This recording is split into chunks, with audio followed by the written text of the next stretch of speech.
Viewers, welcome back to English Only Zone. I am Akanksha Sharma. Today we are going to study a poem Ozymandias written by P.B. Shelley. Ozymandias is one of the most famous poems written by P.B. Shelley. It is written in the form of sonnet. And what is a sonnet? A sonnet is a poem of 14 lines, of which first stanza is of 8 lines, known as octave, and the second stanza is of 6 lines, known as sestet. So this poem is a description of a ruined statue of an ancient Egyptian king named Ramesses in an empty desert. It is assumed that the king was a powerful person. He was one of the most powerful king because its statue contained some words on it, and those words spoke about his boastful nature.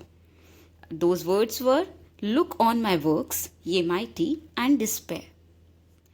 But it was said to see that there was no work left to see and appreciate.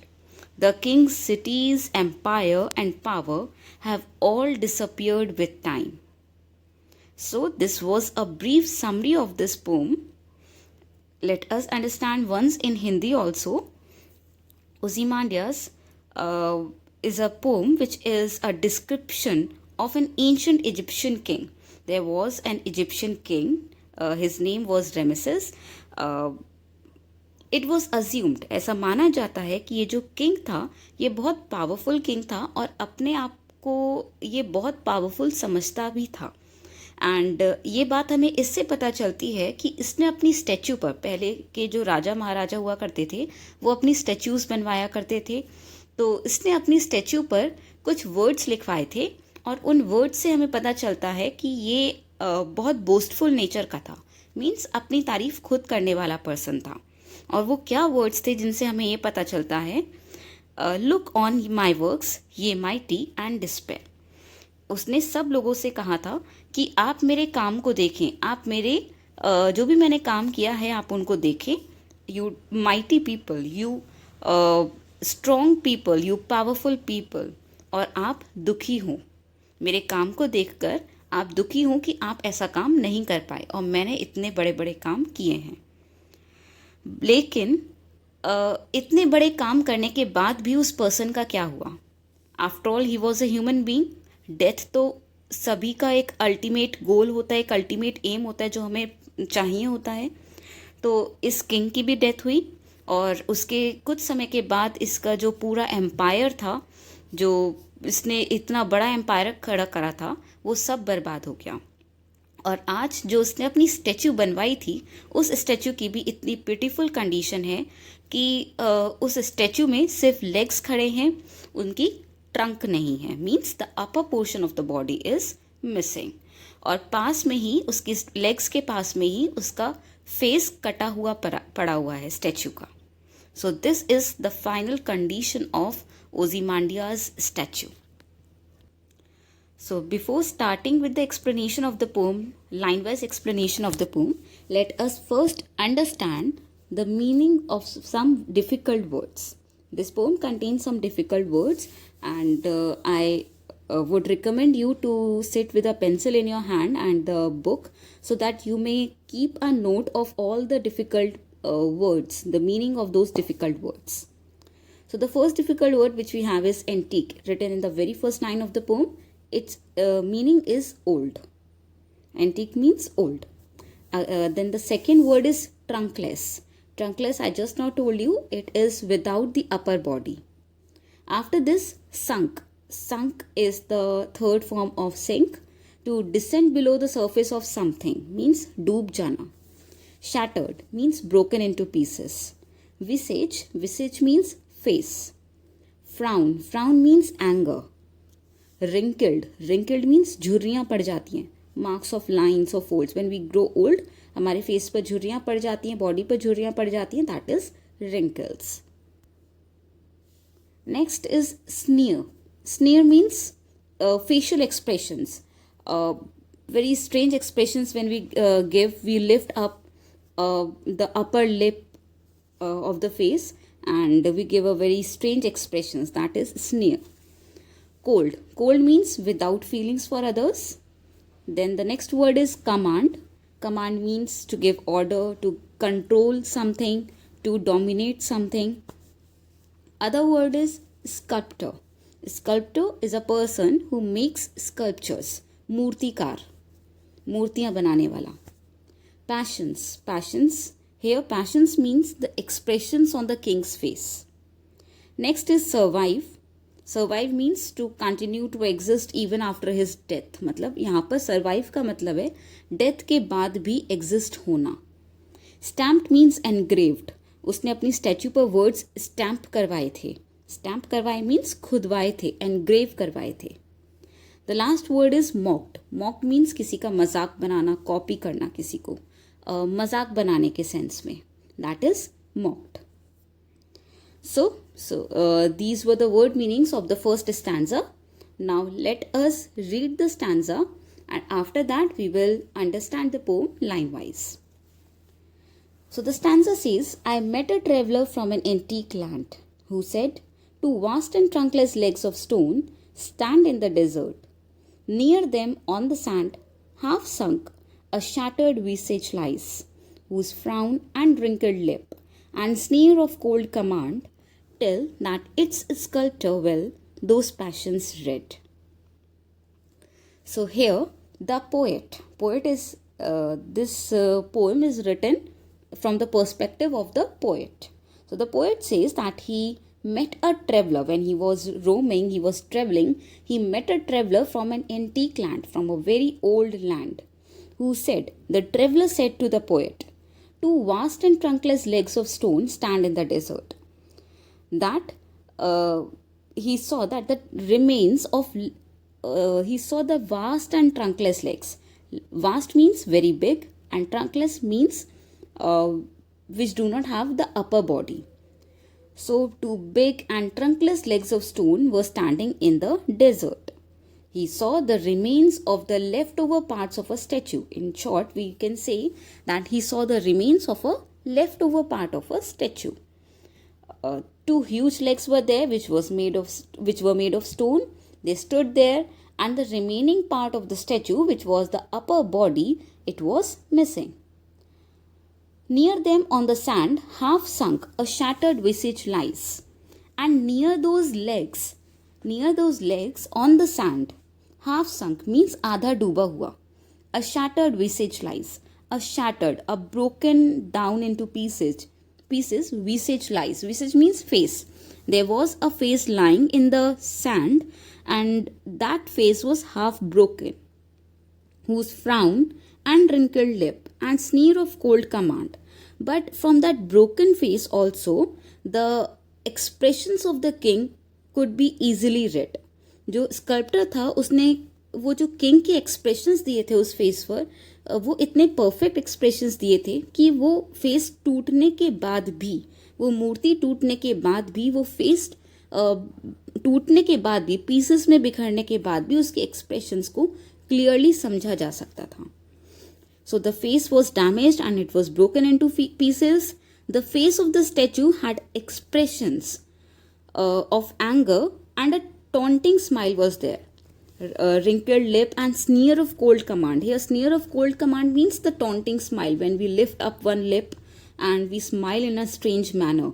That means the sneer of cold command. It means the king was feelingless. He did not have any feelings. We have studied the meaning of cold now. It means the person who doesn't have feelings for others. So this person was the same person, this king was the same kind of person who did not have feeling for others. He had wrinkled lips, and these expressions too tells us that it's a sculptor well those passions read. अब इन expression से ये हमें clearly पता चल जाता है कि वो जो मूर्तिकार था, वो जो स्कल्प्टर था, उसने उस किंग को बहुत अच्छे से समझा होगा, तभी तो उसके एक्सप्रेशंस वो बिल्कुल क्लियरली अपनी मूर्ति में दे पाया. किसी भी मूर्ति को बनाना इतना आसान काम नहीं होता है, उसको समझना पड़ता है उस पर्सन को, उसके एक्सप्रेशंस को स्टडी करना पड़ता है. And because of that study only this sculptor was able to give the perfect expressions of the king's face on the statue's face. So the poet says that the sculptor who had made the statue had read the expressions of the king's face very well, and that was why he was able to copy them onto his statue with so much of accuracy. It is often said that men die, but their deeds live forever. And that's why we are always asked to do good work, so that even after our death, people remember us for our good deeds. And this is very much appropriate in the context of this king Ozymandias. His cold expressions, वो ओजिमांडियस की तो death हो गई, वो जो person था उसकी तो डेथ हो गई, लेकिन उसके जो कोल्ड एक्सप्रेशंस थे वो उसकी डेथ के बाद भी कंटिन्यूड थे बिकॉज ऑफ दैट स्टैच्यू. उस स्टैच्यू को देखकर लोग अभी भी समझ सकते थे कि वो किस टाइप का किंग रहा होगा. The sculptor's hand copied the king's cold expressions and made fun of them. उसने उनका फन भी बनाया था. इस वो खराब एक्सप्रेशंस बिल्कुल एग्जैक्टली कॉपी करके, वरना मूर्ति बनाते हुए तो लोग कोशिश करते हैं ना कि उनका स्माइलिंग फेस बनाएं, लेकिन उसने उनका एग्जैक्ट वही फेस बनाया था जो वो एक्चुअल में थे. तो इसका मतलब वो कहीं ना कहीं उनकी मजाक भी बनाना चाहता था कि ये देखो किस टाइप के राजा थे. Now let us read ahead. Which yet survive stamped on these lifeless things, the hands that mocked them and the heart that fed. And on the pedestal these words appear. My name is Ozymandias, King of Kings. Look upon my works, ye mighty, and despair. तो ये जो expressions थे ये अभी भी survive हो रहे थे. विच येट सर्वाइव, ये एक्सप्रेशंस अभी भी जिंदा थे, वो जो किंग के एक्सप्रेशंस थे. Stamped on these lifeless things, वो उस वक्त वो जो एक्सप्रेशंस थे जब किंग जिंदा रहा होगा, वो उस वक्त एक लाइवली चीज में थे, उस पर्सन के फेस पर थे, लेकिन आज ये इन लाइफलेस थिंग्स पर भी मौजूद थे. The hand that mocked them and the heart that fed, वो हार्ट जिनके अंदर वो एक्सप्रेशंस पले, it means the heart of the king.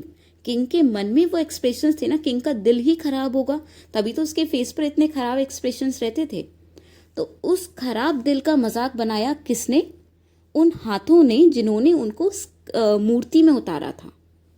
And on the pedestal these words appear, और उस स्टैचू के नीचे जो पेडेस्टल था उस पर ये वर्ड्स अपीयर हो रहे थे, उस पर ये वर्ड्स लिखे हुए थे. My name is Ozymandias, king of kings. You can see the level of exaggeration the king has made for himself, the boastful nature of the king. उसने कहा मेरा नेम ओजिमांडियास है, मैं राजाओं का भी राजा हूँ. Look upon my works ye mighty and despair, आप मेरे कामों को देखो you powerful people, and get despair, आप उदास हो, मेरे काम को देखकर आप दुखी हो. Nothing beside remains round the decay of that colossal wreck, boundless and bare. The lone and level sands stretch far away. तो अब वहाँ पर कुछ भी नहीं बचा है. When the king was alive, he had maybe one of the biggest empires of that time under his control. But now, today, there was nothing beside his statue. There was only decay, wreck, all around there was boundless and bare and level sand. Means there was only sand, wreck was there.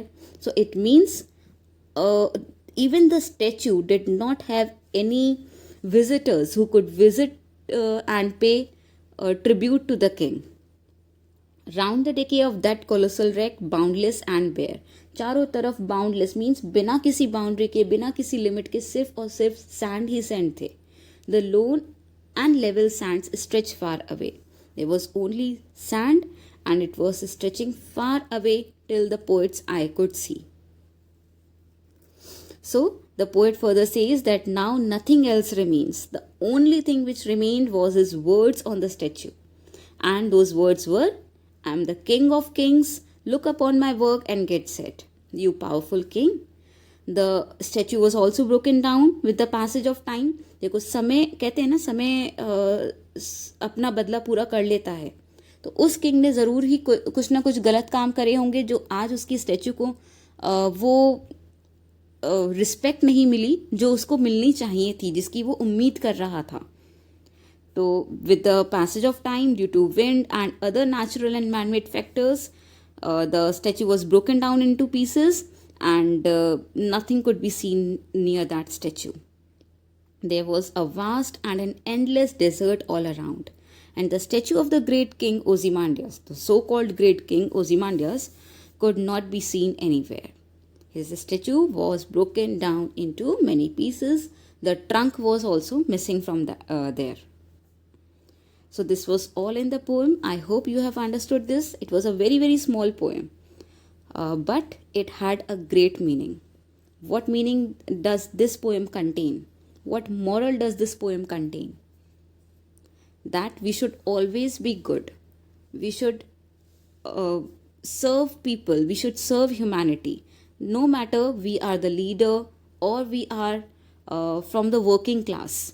We need to serve the humanity, and what we are is truly understood by the people around us.